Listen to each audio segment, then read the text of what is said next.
अस्सलाम वालेकुम पाकिस्तान। हमीद नकीबी आपकी खिदमत में हाजिर है। तेहरान के बीचों बीच सड़कों पर ट्रैफिक रवां दवां थी। ईरानी जनरल सुकून से अपने बेडरूम में सो रहा था। रेडार्स खामोश थे, एयर डिफेंस मुकम्मल तौर पर चुप और पूरा मुल्क गहरी नींद में। लेकिन उसी लम्हे ईरान के दारुल हुकूमत तेहरान में मोसाद का खुफिया ड्रोन बेस एक मोहलक हमले की तैयारी मुकम्मल कर चुका था। जी हाँ, यह लम्हा फिक्रिया है कि मोसाद का नेटवर्क किस हद तक मजबूत है कि ईरान के दारुल हुकूमत में ही मोसाद इसराइली ड्रोन तैयार कर रहा था। फिर जब पूरा शहर सो रहा था तो अचानक से ड्रोन हमला शुरू हुआ। ये ड्रोन इसराइल से नहीं बल्कि ईरान के अंदर से ही उड़ते थे।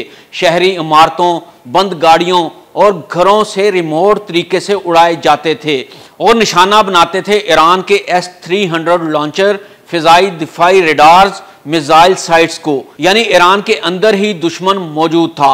और फिर एक बेडरूम में मिसाइल आकर जनरल को शहीद कर गया, जैसे किसी ने अंदर बैठकर लोकेशन दी हो।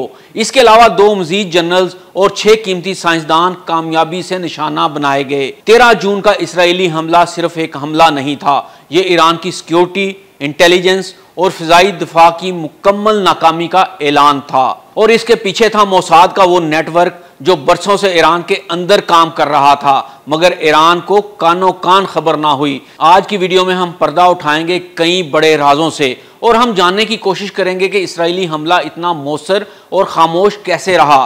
तेहरान के करीब ये खुफिया ड्रोन बेस किसने कायम किया? ईरान की इंटेलिजेंस ये सब कुछ पकड़ने में नाकाम क्यों रही? आखिर ईरानी फिजाई दिफा कैसे चंद लम्हों में तबाह हो गया? क्या ईरान के अपने लोग ही गद्दारी पर उतर आए थे? ईरान के जुनूबी तेहरान के करीब एक आम से रहायशी इलाके में मोसाद और IDF ने मिलकर एक खुफिया ड्रोन बेस कायम किया। ये बेस किसी फौजी कंपाउंड में नहीं बल्कि आम शहरी इमारतों, बंद गाड़ियों और दुकानों के अंदर कायम था ताकि कोई शक ना हो। और फिर इन इलाकों से ही इसराइल के धमाकादार कामाकाजी ड्रोन्स रिमोट तरीके से असफजाबाद के मिसाइल लॉन्चर और SAM बैटरीज पर फायर किए गए। और यहां से ही तेहरान में मौजूद ईरान के एयर डिफेंस रडार पर भी खुदकुश ड्रोन हमले हुए और ये तमाम सिस्टम नाकारा बना दिए गए। बस यही वो लम्हा था और यही मोसाद का वो खुफिया बेस था जिसने ईरान की फिजाई दिफाई छत को मुकम्मल तौर पर तबाह करके रख दिया और इसराइल को खुला मैदान दे दिया। ये ड्रोन्स आम नहीं थे, ये खुदकुश ड्रोन्स थे जो GPS गाइडेड तरीके से हमला करते थे। साथ ही स्पाइक मिसाइल्स और ख़ास टेक्निक के तहत ऐसे मिसाइल भी फायर किए गए जो बिल्कुल इस कमरे में जाकर लगे जहां ईरानी जनरल सो रहा था। ये हमले दमिश्क और बगदाद के ऑपरेशन के साथ हम आहंग थे ताकि ईरान एक तरफ मुतवज्जा हो और मोसाद अपना असल वार तेहरान में करे। यहाँ सवाल ये पैदा होता है कि ईरान की तो अपनी इंटेलिजेंस बहुत स्ट्रॉन्ग है, तो फिर ईरान की खुफिया एजेंसी को क्यों पता नहीं चला कि इनके दारुल हुकूमत में ही मोसाद का बड़ा बेस कैंप बन चुका है?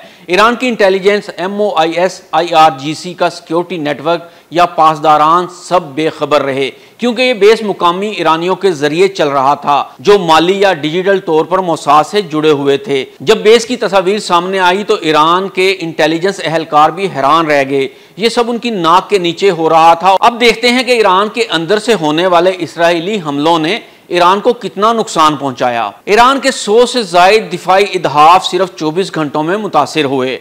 S-300 लॉन्चर और surface to surface missile sites और SAM बैटरीज और अहम रेडार्स तबाह किए गए। ईरानी एयर डिफेंस नेटवर्क इस कदर कमजोर बना दिया गया कि इसराइल के हमले किसी रुकावट के बगैर मुकम्मल हो गए। हमलों के बाद इसराइल ने इस खुफिया बेस को या तो फौरी खत्म कर दिया या उसे मुकम्मल गायब कर दिया। ईरान को कोई गिरफ्तारी, कोई मलबा, कोई सबूत ना मिल सका। यह स्टेल्थ ऑपरेशन इतना शफाफ था कि ईरान अब तक समझने से कासिर है कि हुआ क्या है। मोसाद के इंटेलिजेंस और कैंप्स का किसी भी मुल्क के दारुल हुकूमत में मौजूद होना दीगर इस्लामी ममालिक के लिए भी लम्हा फिक्रिया बन चुका है, जो ये सोचने पर मजबूर करता है कि क्या ये दीगर ममालिक में भी मोसाद के नेटवर्क ऐसे ही तो मौजूद नहीं है। 13 जून के हमले ने दुनिया को दिखा दिया कि जंग सिर्फ हथियारों से नहीं, मालूमात और हिकमत अमली से जीती जाती है।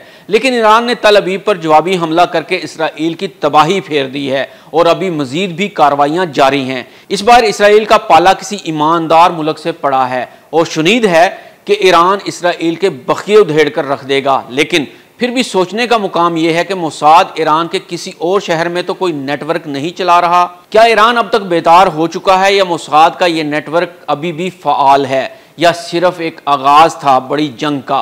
आपकी राय हमारे लिए बहुत अहम है, कमेंट्स में ज़रूर बताइएगा। हमीद नकीबी को इजाज़त दीजिए। अल्लाह हाफिज़।